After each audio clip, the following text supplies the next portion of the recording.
Hello, mi piti ho avelin ke hinlim ki novin tu ni kho azong hin tops design tha them khada na ve hitin aman to ka hin sai tha ki ding a hin tu ni azong hi a design ho hi customer hon customize an ki bol wa hi chi dung zu ya chu ka khu yu a hi in ama sa pena ding in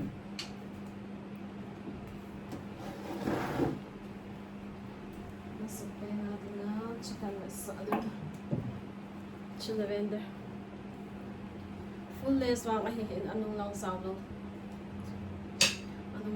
anung lang zao lo a hi in ama lang se se a hi chi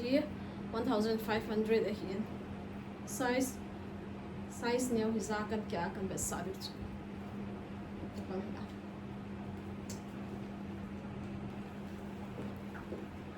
chahin ama supe na dinga chi ama azwa 1500 ka ti chul large ho a hi in chi small size a hi in aman hi 1300 anung lang bang le sum lo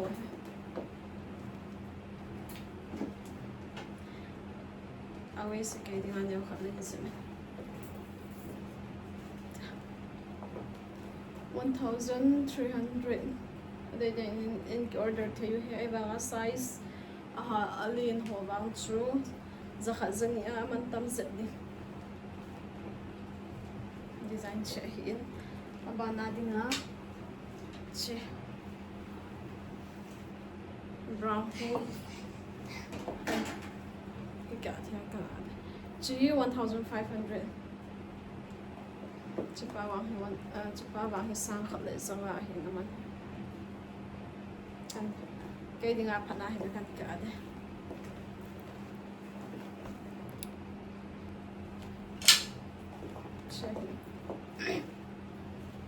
chahi khau mai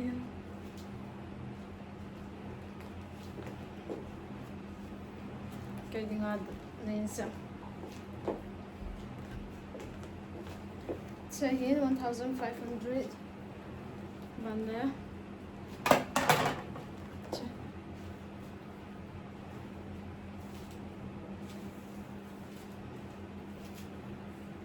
zong hi kan ka the la kan ka de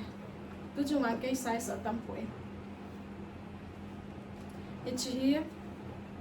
ata ta bang hi black thing sa la hi in video a jo ne kha ab bong se me chi sang khat le sa thu kan ka ba kan sa de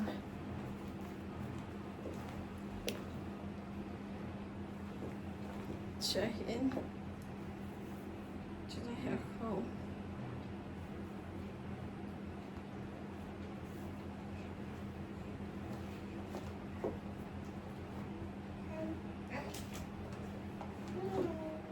Sound is a too money.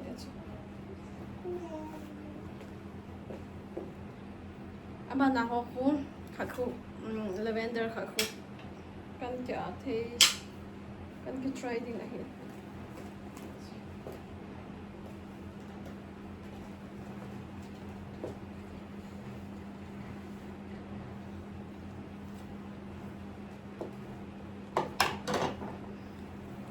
chicken ke ale tung a ke size to ki to hi chan bo hi ding ahin adam ho hi alima bo kan be sa tho de tai che hi a hi le 1800 sound is a gate here che hi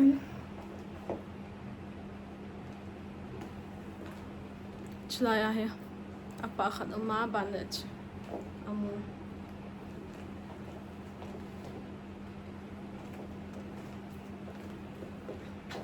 hoi sel zingen ite adil ho hin pi dinga zong anaba ai ho in dung hi zong le adil atuma sinai tlo chi design na hi color adanga zong ki mo ai in black red white ban adanga zong green dark green ho azong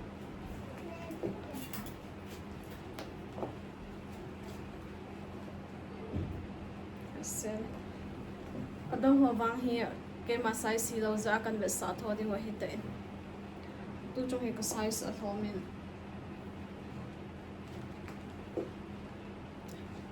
aban he chilang zo ani langa boy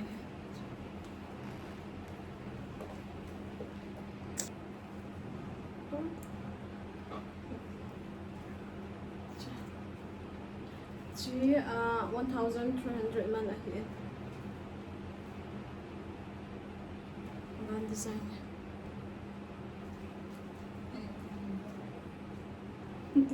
hóa trong nó tăng but then chào mẹ hình 1,300 ahin less zalo ban le chi zong hi 1,300 mama full less ahi cho hi ki kya le ki he thei li za nga size XL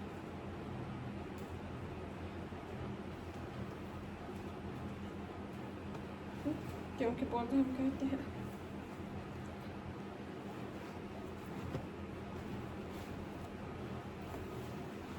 change आने वाला हम कहते हैं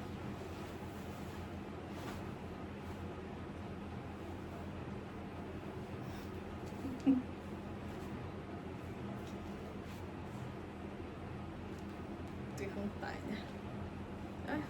ठीक है 1,300 है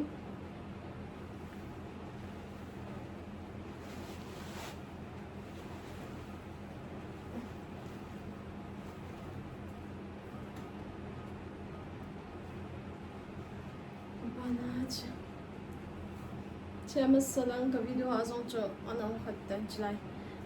abana a design chi bench chahe akil to ma cho hi 1,500 noi lang umbrella hi 1,500 chizong 1,500 hi chong bon a full lace hi anong lang zo bona a lace pura so here anjwa jlaya akha na pen aban se les to chon design ke bang here chi akha lo aban les fula here aban chi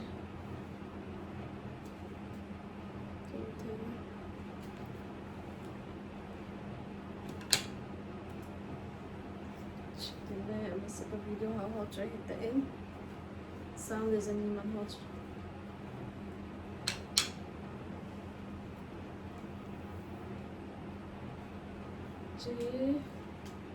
sound le just say ma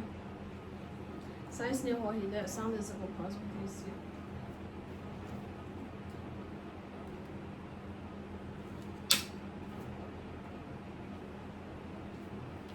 Mana chimang vamahi abana hi azem ni chi hi in che adil to apun ve to suna hiza sang liman hi acha an la wa zau he akil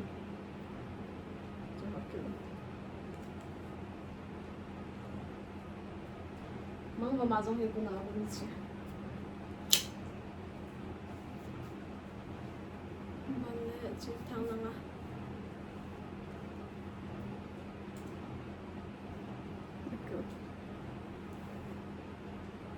chi zong hi adil to apon ve to suna sang di mama azem adu loba hi le aman sang thum le zanga aban sang thum le zage ti ho zon cha zo am de chu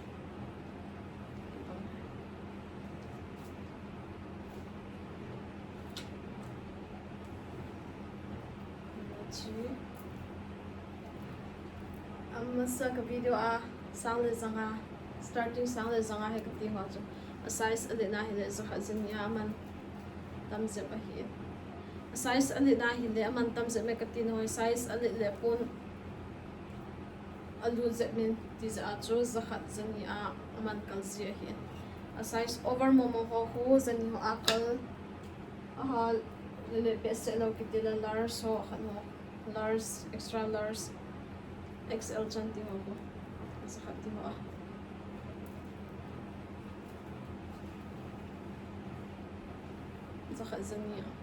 zakhat zani akal ha bani chizong design zen he dan he design ke bang chan amasa ka video latest video a pana cho order he choi pa me order hin par ho zo se chediye khazong ka thad o hita ya kachumon choma cho se mon choma size value thế mấy tôi cho bọn same design upon zo bona ke bang chat abona anung lang zong bona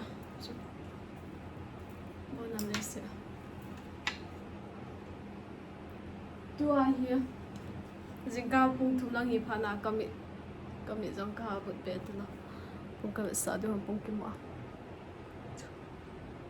pung thum van se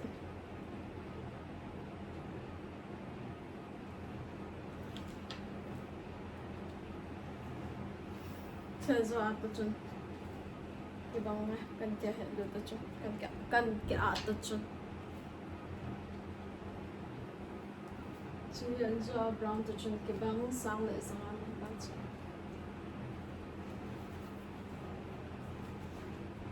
chila ya hi tia hi dia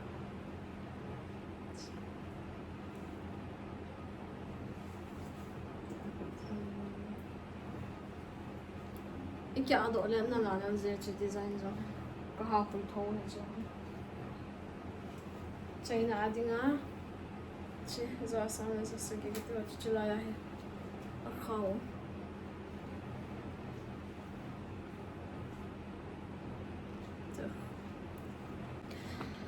one के हिन वे सो चु hi chan chu tan tin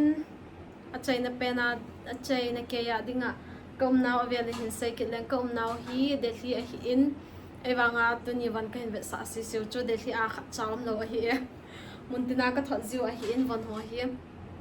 foreign lang hian lang ai lo le India sung state na chong choma hi zong le ka thot ziu win